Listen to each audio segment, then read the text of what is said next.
ताला ने जहां पर हम पर बहुत एहसानात किए, उसका सबसे बड़ा एहसान ये है कि उसने 3 चीजों का इख्तियार अपने पास रखा, इंसान के हाथ में नहीं दिया। और उन 3 चीजों में से सबसे पहले जिंदगी और मौत, खुदा ने इसका इख्तियार अपने पास रखा। सोचे अगर ये इख्तियार किसी इंसान के पास होता तो वो अपने सिवा हर एक को मौत के घाट उतार देता।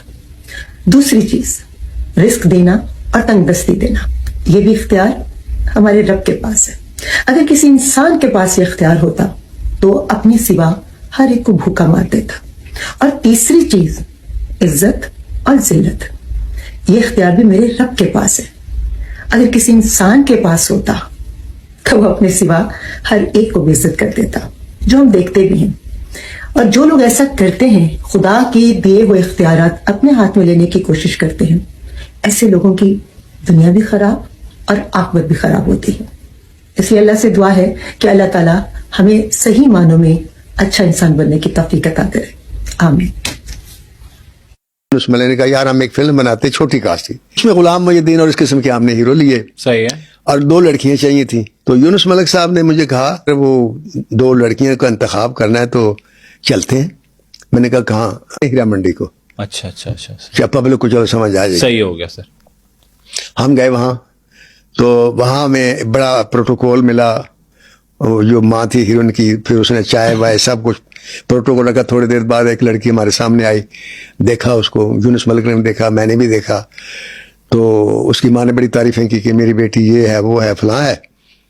तो यूनुस मलिक ने कोई खास रिएक्शन नहीं लिया, मैंने भी नहीं लिया। ठीक है। हम दोनों को नहीं अच्छी लगी, हम वापस आ गए रिजेक्ट करके। रिजेक्ट कर दिया? रिजेक्ट कर दिया। और बाद में वो सुपरस्टार, वो भी हीरोइन बनी, उसका नाम था रीमा। अच्छा, मुझे वो इसलिए पसंद नहीं, यूनुस मलिक को क्यों नहीं पसंद, आई डोंट नो। लेकिन मुझे यूनुस मलिक ने पूछा कि यार मैंने तो नहीं चंगी लगी, तेनू की वो गल नहीं चंगी लगी। मैंने कहा मुझे ये अच्छा बात नहीं लगी, उसको नजर नहीं आई कि जितने प्यार से उसकी जुबान में मिठास थी सलाम करने के लिए, और जो स्माइल थी वो एक्सप्रेशन आंखों में नहीं था।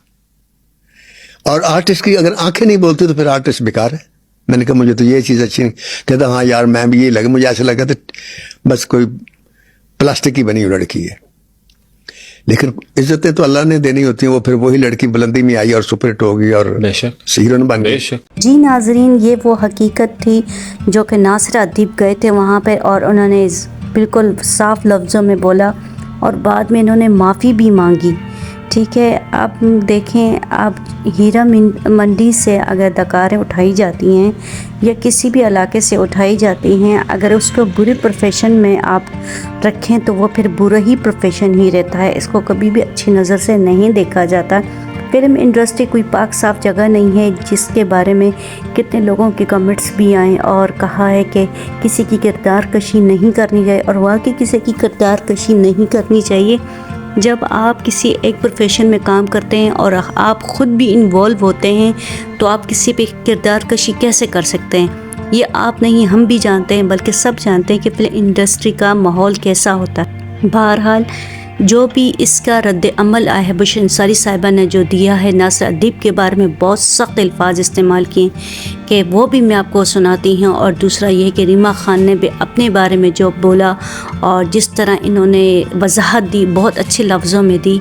और तीसरा ये है कि अब तो रीमा खान की शादी हो चुकी है, तो इनका घर बस रहा, और बाद में शोबिस इंडस्ट्री की उसने खैर बात कह दिया या नहीं कह दिया।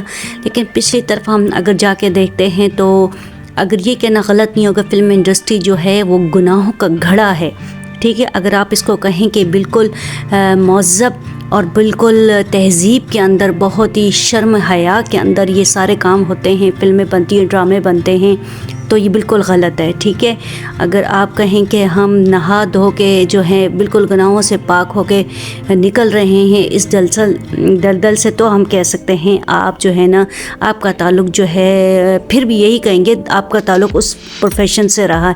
ये आप नहीं, हम नहीं, बल्कि सारी दुनिया कहती है। ठीक है, जब आप किसी पॉडकास्ट में जाते हैं और आपसे कोई इंटरव्यू लेता है तो आप पूरी हिस्ट्री आप बताएंगे, और हिस्ट्री कहाँ से उठाएंगे? ज़ाहिर सी बात है वहीं से उठाएंगे ना जहाँ से आप जिस प्रोफेशन से आप हैं उस प्रोफेशन का आपको पता है कि ये यहाँ पर ये चीज़ होती है और यहाँ नहीं होती, और जो है कि हमने हीरोइंस या हीरो उठाते हैं उनका ताल्लुक़ कौन से ख़ानदान से, वो किस गली मोहल्ले में रहते हैं। बहरहाल जो आगे जो बातें आती हैं रीमा खान साहिबा की और इसकी मोहतरम बुशरा अंसारी की, जाके हम इसकी बात सुनते हैं। फिर अगर आपको मेरी वीडियो अच्छी लगी तो प्लीज़ आप ज़रूर सब्सक्राइब कीजिए और लाइक कीजिए। अब आप खुद ही देख लें कि जहालत का लफ्ज़ जो है ना, उसके आगे भी कोई लफ्ज़ होता तो मैं शायद बोलती। गड़े मुर्दे उखाड़ के एक ऐसे राइटर को बुला लिया, बिठा लिया, जो कभी लिखते थे फिल्मों में, चलो उन्होंने बहुत अच्छा काम किया, पकड़ के आप सारी की सारी जो लड़कियां काम करने वालियां हैं, फिल्म एक्ट्रेसें भी हैं, आप उनके कच्चे छट्टे खोल रहे हैं। किसी ने आपका कच्चा छट्टा खोला तो क्या है कि मैंने अब ये देखा है, सॉरी टू से, मैं भी उम्र के उस हिस्से में हूँ जिसको कि बुढ़ापा कहते हैं, लेकिन बुढ़ापा थोड़ा सा ज़्यादा हो जाए तो जब आपको अहमियत नहीं मिलती, वो मिलती जो आपको जिसकी आदत थी या ख्वाहिश थी, या टाइम निकल जाता है तो नहीं होती। सभी के साथ ऐसे होता है, हमारे साथ भी ऐसा ही होगा। जब हम काम नहीं करेंगे शायद लोग कुछ दिनों के लिए भूल जाएंगे, और जब कोई मर जाता है तब भी भूल जाते हैं। तो उसके बाद क्या होता है कि एकदम एक गड़ा हुआ मुर्दा उठता है और अपनी अहमियत जताने के लिए उन नामवर लोगों के बारे में, sorry to use this word, बकवास करता है। फलानी को हमने रिजेक्ट किया, फलानी वैसी थी, फलानी भाई चाहे फिल्म एक्ट्रेसेस भी हों, आपको कोई खुदा का खौफ है कि नहीं? और जो बेचारे बैठे हुए बच्चे आगे सवाल करने वाले, उफ, इसीलिए तो मैं पॉडकास्टों पे नहीं जाती कि ये जो मिर्चे लगाने वाले हैं ना, ये मैं अपने एक दो लोगों के पास गई हूँ जिनका मुझे पता है कि वो कैसे बिहेव करेंगे। ये जो घटिया बातें करने वाले हैं ना, जो, और फिर सॉरी टू से, मैं फिल्म के लोगों से चिढ़ती नहीं हूँ, लेकिन मैं इस तरह के लोगों से चिढ़ती हूँ जो कि कभी फिल्म का अहम हिस्सा रहे हैं और वो नहीं मानते किसी को भी। कोई किसी ने अपना नाम बनाया, किसी ने अपनी ज़िंदगी बनाई है, किसी ने अपना वक्त बनाया, किसी ने कुछ देखा है, पकड़ के आपने किसी का कह दिया उसको फलानी थी, वो ताश खेलती थी। ऐसे लोगों को फिर लित्तर ही लगने चाहिए बस, और कुछ मैं नहीं कह सकती। ये भी पंजाबी का लफ्ज़ है जो कि मुझे बड़ी पसंद है, और मेरा मतलब है कि शहरों के रवैये होते हैं, इसलिए इस्लामाबाद और लाहौर के हमारे सारे दोस्त ज़्यादातर कराची में काम करते हैं, क्योंकि प्रोफेशनलिज्म है, ओपन हार्ट से कराची वेलकम करता है और हमेशा करता आया है।